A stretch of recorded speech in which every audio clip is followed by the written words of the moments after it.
back sa ating channel mga kaibigan. And if you are new to this channel mga kapatid, please do like, subscribe, and press that notification bell mga friends to make this channel grow mga kaibigan. Well, ano na yung Jonas Sultan versus Cuadro Alas mga kaibigan, diba? Ang One Punch Man versus ang Angas ng Pinas.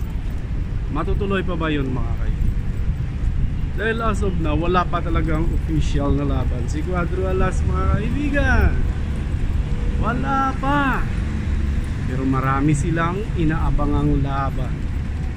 Lalo na yung kay Naoya Inoue mga kaibigan. Inaabangan nila yon. Ayan.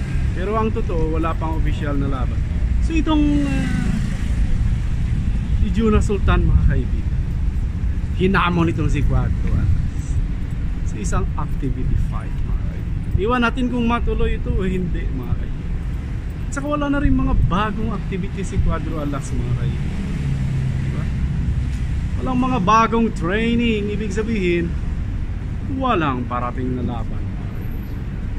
Pero as usual, bilang mga fans ng boxing at saka mga solid supporters, solid Cuadro Alas fanatics, abang-abang pa rin mga guys, no? Normal lang yan, diba? Dahil kung wala kang pag-asa, wala ka nang aabangan mga kaibigan. So yun lang. Sana magkaroon na ng laban itong si Cuadro Alas para malaman natin kung gaano pa kaangas ang kanyang performance, diba?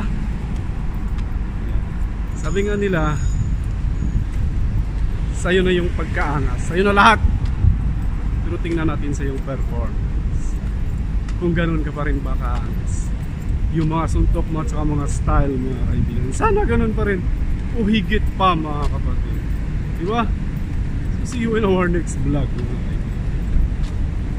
Bye bye.